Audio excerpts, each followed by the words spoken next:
आप देख रहे हैं नेशनल चौपाल का ये फेसबुक पेज। अगर आपने अभी तक हमारे फेसबुक पेज को फॉलो नहीं किया है तो फॉलो कर लीजिए। यूट्यूब पे अगर आपने अभी तक हमें सब्सक्राइब नहीं किया है तो सब्सक्राइब कर लें। वीडियो को ज़्यादा से ज़्यादा शेयर करें। मैं इस वक्त हाजिर हूं आपके सामने दिन भर की बड़ी खबरों के साथ। जी हां, जिस तरीके की बात की जाए कि एक बड़ी खबर जो सामने निकल कर आ रही थी, जिस तरीके से बीजेपी के प्रशासन को, बीजेपी की सत्ता को रोकने के लिए जिस तरीके से आने वाले चुनाव में तमाम पार्टियां, विपक्षी दल जो थे वो गठबंधन को तैयार थे, और वहीं पर उन पार्टियों ने जिस तरीके से बसपा को इग्नोर करते हुए अपने गठबंधन की जो पटना के मीटिंग की, वहां से एक बड़ी और चौंकाने वाली खबर आपके सामने निकल कर आ रही है। जी हां, जिस तरीके से बात की जाए कि पटना में 16 विपक्षी दलों की जो ये मीटिंग रखी गई, वो मीटिंग 4 घंटे लगातार चलती रही, जिसमें बात पार्टियों को लेकर सभी ने बात की। लेकिन जब बात कॉन्फ्रेंस की आती है, जब बात पार्टियों के कॉन्फ्रेंस को लेकर आती है, तो कुछ ऐसा होता है कि आम आदमी पार्टी केजरीवाल उसको छोड़कर बीच में ही चले जाते हैं। वो केजरीवाल की नाराजगी का क्या कारण है? कहीं ना कहीं जिस तरीके से बहन कुमारी मायावती जी शुरुआत में ही बता रही थी कि ये कहीं ना कहीं जो ये गठबंधन हो रहा है वो मुंह में राम बगल में छुरी वाला है, कहीं ना कहीं वो जो कहावत है वो चरितार्थ होती हुई नजर आ रही है। वहीं जब अरविंद केजरीवाल और पंजाब के सीएम भगवंत मान जब दिल्ली पहुंचते हैं, वो प्रेस रिलीज करके उसका कारण बताते हैं कि क्या कारण है कि जिसकी वजह से उनकी नाराजगी और प्रेस कॉन्फ्रेंस को छोड़ने का कारण है। तो जिस तरीके से अरविंद केजरीवाल जी अपने प्रेस रिलीज करके बताते हैं, जिस तरीके से उन्होंने कहा कि जिस तरीके से जो केंद्र सरकार जो दिल्ली में एक अध्यादेश लेकर आई है, जब तक कांग्रेस उस अध्यादेश को का खुलकर विरोध नहीं करेगी, खुलकर उसका सामना नहीं करेगी, खुलकर उसका विरोध नहीं करेगी, तब तक अरविंद केजरीवाल व उनकी पार्टी जो है आने वाली विपक्षी दलों की किसी भी मीटिंग में पार्टिसिपेट नहीं करेगी या शामिल नहीं होगी। ये बड़ी और ब्रेकिंग न्यूज आपके सामने निकल कर आ रही है। और बहन कुमारी मायावती जी जिस तरीके से शुरुआत में ही बता रहे थे कि कहीं ना कहीं दिल मिले ना मिले हाथ मिलते रहना चाहिए, वो कहावत जो है वो चरितार्थ होती नजर आ रही है। लोग अपने स्वार्थ के लिए गठबंधन में शामिल हुए हैं, और उनका स्वार्थ अगर सधता हुआ नहीं दिखाई देता है तो वो इसी तरीके से पार्टियां या प्रेस कॉन्फ्रेंस छोड़कर जाते हुए भी नजर आते हैं। वहीं बड़ी खबरें जो निकल कर आ रही है, वहीं ये नेशनल चौपाल के हवाले से अगर बात की जाए, बड़ी खबर जो आ रही है, क्या भारत लोकतंत्र देश नहीं है? दलित, आदिवासी, पिछड़े मुसलमानों के साथ क्या लोकतांत्रिक व्यवहार होता है? सच में सिर्फ भाषणों में ही भारत को लोकतांत्रिक देश बताया जाता है, बाकी भारत में लोकतंत्र बचा है? और क्वेश्चन मार्क, ये क्वेश्चन मार्क क्यों आए हैं और इस तरीके के तमाम सवाल जो है वो क्यों उठाए गए हैं? ये सवाल उठाए गए हैं रूबिका लियाकत ने जिस तरीके से ट्विटर पे उन्होंने ट्वीट किया है, और प्रधानमंत्री मोदी की प्रेस कॉन्फ्रेंस का एक फोटो टैग करते हुए वो लिखती हैं, भारत के लोकतांत्रिक मूल्यों में कोई भेदभाव नहीं है, ना धर्म के आधार पर, ना जाति के आधार पर, ना उम्र के आधार पर।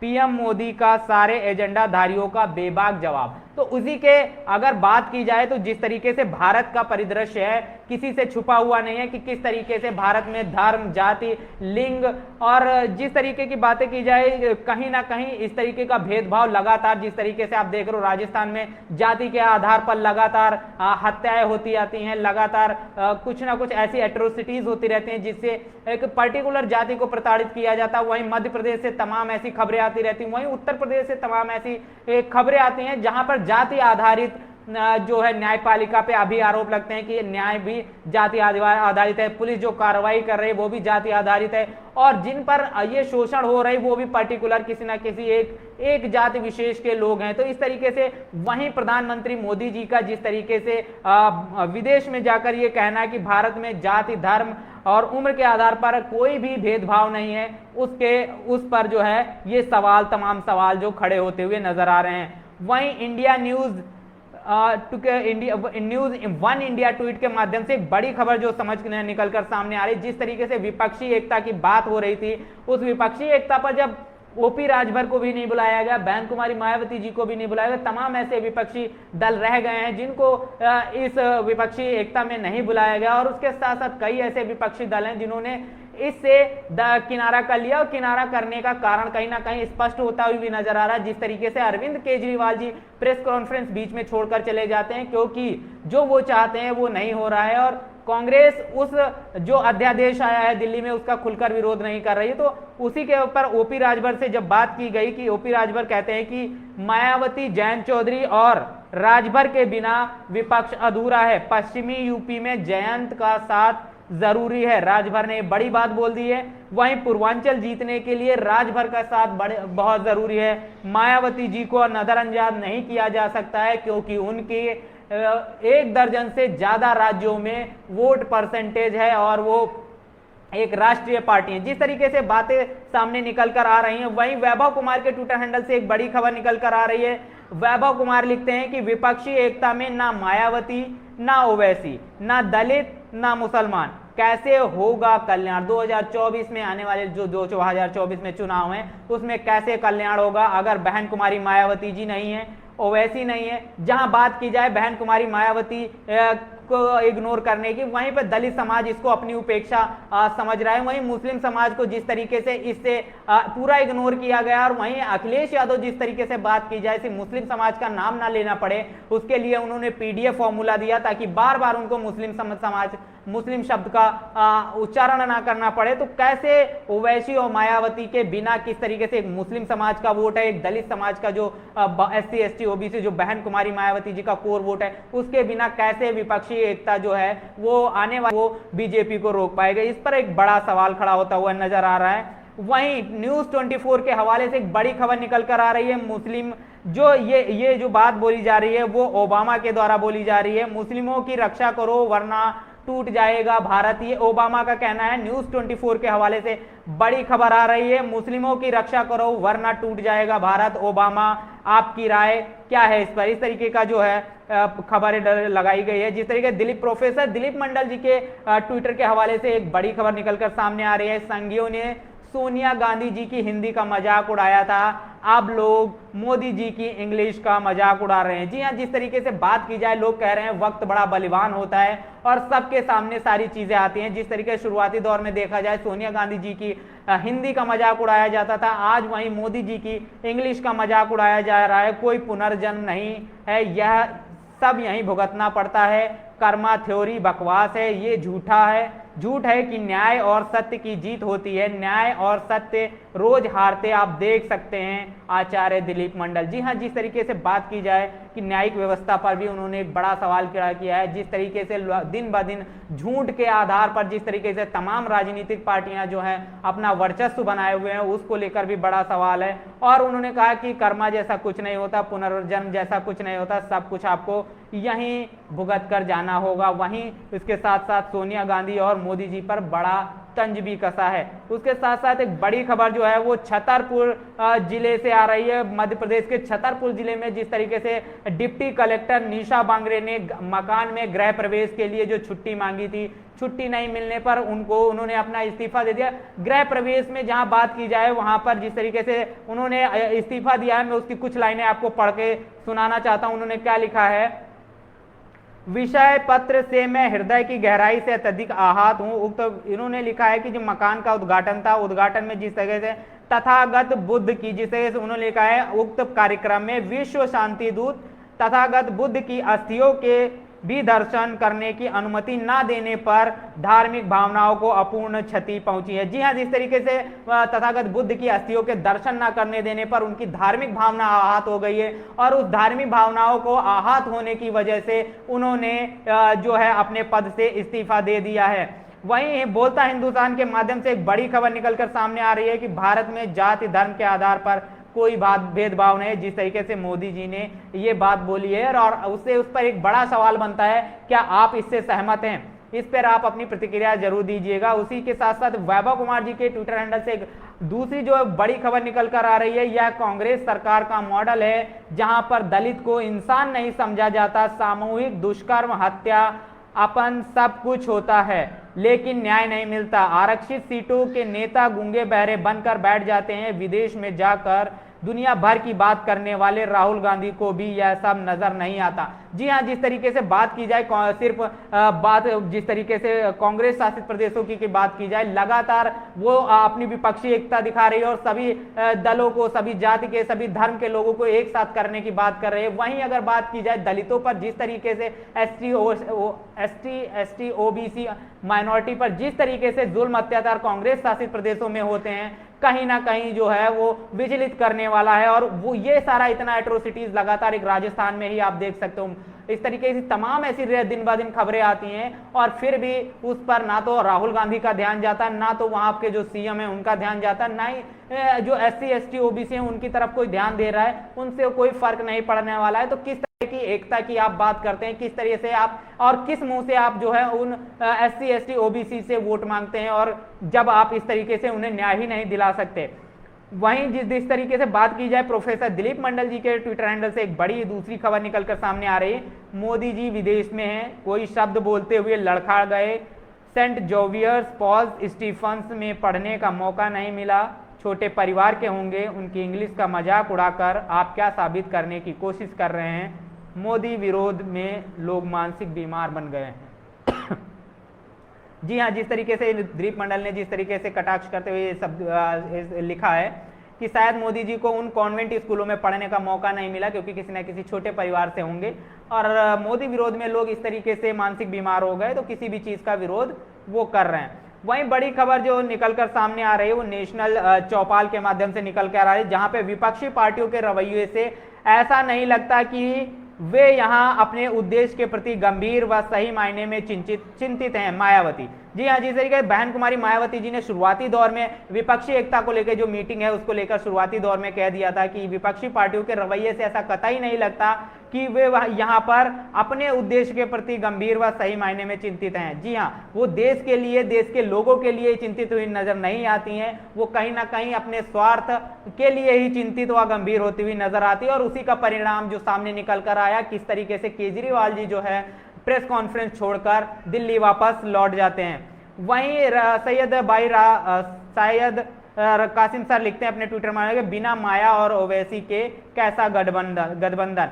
वहीं एक बड़ी खबर निकल कर आ रही है मुरारी लाल भारती जी के ट्विटर हैंडल से, जिस तरीके से बसपा के शासनकाल में निर्णय लिया गया था कि ग्रामीण लोग अस्पताल तक नहीं पहुंच पाए तो खुद अस्पताल उनके घर तक पहुंचे, इसलिए बहन कुमारी मायावती जी ने महामाया सचल अस्पताल योजना के तहत हाईटेक सुविधाओं से लैस एम्बुलेंस की शुरुआत की थी, लेकिन सपा और भाजपा की बेशर्म सरकारों ने उन्हें कबाड़ बना डाला। जी हाँ, जिस तरीके से वो इस खबर को कोट कर रहे हैं कि बहन कुमारी मायावती जी ने जिस टाइम पे ये उनकी शासन सत्ता थी, उन्होंने कहा था कि किस तरीके से गरीब आदमी अगर अस्पताल तक नहीं पहुंच सकता है तो अस्पताल खुद चलकर उस गरीब आदमी के दरवाजे पर जाएगा, और उन्होंने हाईटेक एम्बुलेंस की शुरुआत की थी जिसमें अस्पताल की सारी सुविधाएं थी, वो कहीं ना कहीं आज जंग खाती हुई नजर आ रही, जबकि देखने पर आपको लगेगा कि उनकी चीज जो है वो बेहतर नजर आ रही है। आप ये वीडियो में देख सकते हैं कि किस तरीके से जो है ये बसें आपको जो महामाया के तरह चलाई गई थी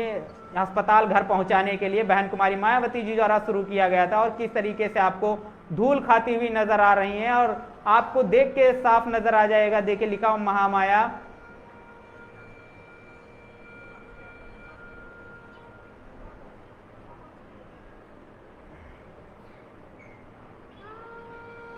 तो इस तरीके की जो महामाया सचल अस्पताल योजना जो शुरू की गई थी, जिसमें अस्पताल गरीबों के घर पे पहुंच रहा था, उससे भी कहीं ना कहीं जो सरकारें हैं हम अपना पर्सनल द्वेष निकालने के लिए उस योजना का भी सत्यानाश कर दिया, और इतने हाईटेक अस्पतालों को, इतनी हाईटेक सोच वाली जो विजन था उसको भी कहीं ना कहीं बर्बाद कर दिया। वहीं अनुपम मिश्रा जी के ट्विटर हैंडल से एक बड़ी खबर निकलकर सामने आ रही है, महात्मा जी दाढ़ी बढ़ाकर कहाँ घूम रहे हैं, हमारी बात मानिए, शादी तो करिए, मम्मी आपकी कहती थी मेरी बात नहीं मानता है, शादी आप लोग करवाइए, अभी भी समय बीता नहीं है, शादी करिए, हम लोग बारात चलेंगे, पक्का करना पड़ेगा, आपकी उम्र कहाँ बीती। विपक्षी एकता बैठक में राहुल गांधी को संबोधित करते हुए लालू यादव, इस बात पर तमाम विपक्षी नेता सहमत जरूर नजर आए, मीटिंग सफल रही। जी हाँ, जिस तरीके से उन्होंने बताया कि किस तरीके से राहुल गांधी की शादी को लेके पार्टी में बात की किया गया, या उस तरीके की उन्होंने कटाक्ष किया कि अगर बात यहाँ पे राहुल गांधी की शादी को लेकर होती तो इस मुद्दे पर कहीं ना कहीं सारी पार्टियां जो हैं एक पक्ष में नजर आती। तो इस तरीके से उन्होंने और पार्टी की जो मीटिंग थी ये वो भी सफल होती हुई नजर आती। वहीं अनुपम मिश्रा जी अपने दूसरे ट्वीट में लिखते हैं कि अरविंद केजरीवाल ने विपक्षी एकता बैठक के बाद होने वाली संयुक्त प्रेस कॉन्फ्रेंस का बहिष्कार किया, सीधे दिल्ली निकल गए और पार्टी से बयान जारी करवा दिया कि कांग्रेस सरकार के काला अध्यादेश पर अपना रुख साफ करें, नहीं तो उनके साथ किसी भी बैठक में शामिल नहीं होंगे। राहुल गांधी की शादी पर भी उन्होंने कोई सहमति नहीं जताई है। जिस तरीके से बातें समझ में निकल कर आ रही हैं कि कहीं ना कहीं जो विपक्षी एकता में आपसी जो ये मेल है वही नहीं मिल पा रहा है। वहीं इंजीनियर रामजी गौतम के ट्विटर के हैंडल से बड़ी खबर निकल कर आ रही है। राजस्थान के बीकानेर के खाजूवाला में बीएसपी प्रतिनिधिमंडल प्रदेश उपाध्यक्ष सीताराम मेघवाल के नेतृत्व में पीड़ित परिवार से मिलकर व समाज के लोगों के बीच अपनी बात रखते हुए बीएसपी परिवार के साथ सरकार दोषी पुलिस वालों को गिरफ्तार करे और परिवार को न्याय दे, वरना हम बड़ा आंदोलन करेंगे। जी हां, जिस तरीके से जो राजस्थान प्रशासन को उन्होंने खुली चेतावनी दे दी है कि अगर पीड़ित परिवार को न्याय नहीं दिलाया गया तो कहीं ना कहीं बीएसपी जो है बड़ा आंदोलन कर देगी। और जिस तरीके से बीएसपी जो है इस वक्त कहीं ना कहीं पीड़ित परिवार के साथ खड़ी होती हुई नजर आ रही है और उन्होंने वहां पर जाकर पीड़ित परिवार को सांत्वना दी और उसके साथ साथ न्याय दिलाने की भी पूरी जो है ये वीडियो देख के आप जान सकते हैं किस तरीके से बीएसपी लगातार राजस्थान में न्याय के लिए लड़ रही है, पीड़ितों के न्याय के लिए सरकार से लगातार लड़ रही है, उनकी हक और अधिकार की आवाज रखती हुई नजर आ रही है।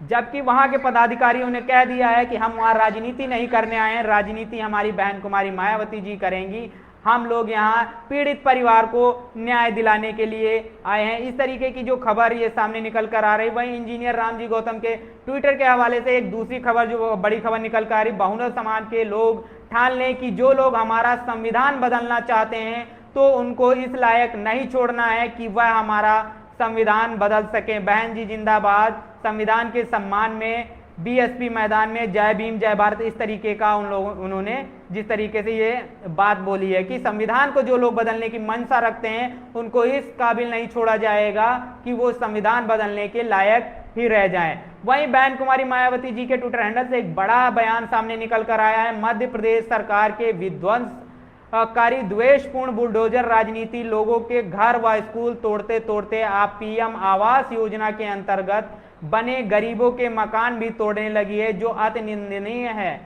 इसी क्रम में सागर जिले में पीएम योजना के तहत बने 7 दलित परिवारों के घर का विध्वंस शर्मनाक है। जी हां, जिस तरीके से मध्य प्रदेश में बुलडोजर की राजनीति हो रही, कहीं ना कहीं यूपी का जो मॉडल है वो कॉपी करने की कोशिश कर रहे हैं और उसी के तहत जिस तरीके से प्रधानमंत्री आवास योजना के तहत जिस तरीके से गरीबों को आवास मिले थे और उन्हें आवास बनाए थे, वो कहीं ना कहीं बुलडोजर नीति के लिए उन गरीबों के मकान तोड़ दिए गए, जिससे 7 परिवारों का घर टूट गया है और वो बेघर हो गए हैं। इस पर बहन कुमारी मायावती जी ने बड़ा ट्वीट करते हुए सरकार पर निशाना साधा है। सरकार की मंशा को लेकर उन्होंने सारी चीजें एकदम आप लोगों के सामने क्लियर कर दी है, किस तरीके से सरकार विध्वंसकारी द्वेषपूर्ण बुलडोजर की राजनीति लगातार लोगों को डराने और धमकाने के लिए करती हुई नजर आ रही है। वहीं दिलीप मंडल जी के ट्विटर के हैंडल से एक बड़ी खबर निकल कर आ रही है। अभी जो भारत है वह गांधी के ही सपनों का भारत है। इसी राम राज्य की उन्होंने कल्पना की थी। गाली गलौज और हिंसा बेशक कुछ ज्यादा है, पर सब काम राम राज्य के मुताबिक चल रहा है। बुद्ध, रैदास, अंबेडकर, फुले, नारायण गुरु और पेरियार के सपनों का विकसित समतावादी भारत बनना बाकी है। जी हां, जिस तरीके से लगातार भारत की परिस्थितियों पे जो चिंतक हैं, सामाजिक चिंतक हैं, अपनी बात रखते रहते हैं, वहीं पर दिलीप मंडल जी भी अपनी बात रख रहे हैं कि जिस तरीके से आज का जो भारत है वो राम राज्य है, जिसमें गाली गलौज हिंसा भले ही ज्यादा हो, पर अभी बुद्ध, रैदास, अंबेडकर, फुले, नारायण गुरु, पेरियार के सपनों का विकसित और समतावादी भारत बनना बाकी है। वहीं आकाश आनंदी के ट्विटर हैंडल से एक बड़ी जो खबर निकल कर आई है, वो जिस तरीके से बहन कुमारी मायावती जी ने मध्य प्रदेश के छतरपुर में जिस तरीके से कांग्रेस जिस तरीके से सारी चीज़ें होती हैं, बुलडोजर की राजनीति होती है, दलितों के मकान तोड़े जाते हैं, उसी को लेकर उन्होंने भी एक बड़ी बात बोल दी है कि मध्य प्रदेश की भाजपा सरकार कांग्रेस से आए विधायकों के दम पर सरकार चला रही है।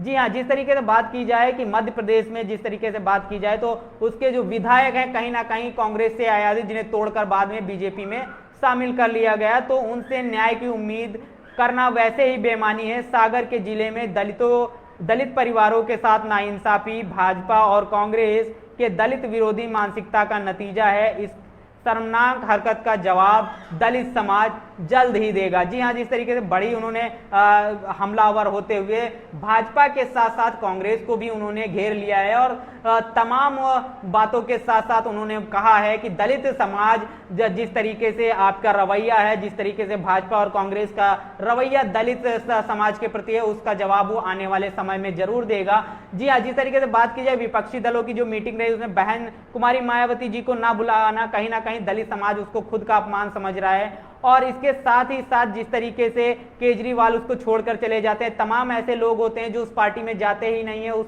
गठबंधन के लिए, उस मीटिंग के लिए जाते ही नहीं है। तो कहीं ना कहीं बहन कुमारी मायावती जी ने जो शुरुआत में ही कहा था कि मुंह में राम बगल में छुरी का जो स्लोगन है वो कहीं ना कहीं चरितार्थ होता हुआ नजर आ रहा है। पर आपका पूरे इस मामले पर आपका क्या कहना है, अपनी प्रतिक्रिया कमेंट बॉक्स में जरूर दें। बने रहे नेशनल चौपाल के साथ। जय भीम, जय भारत।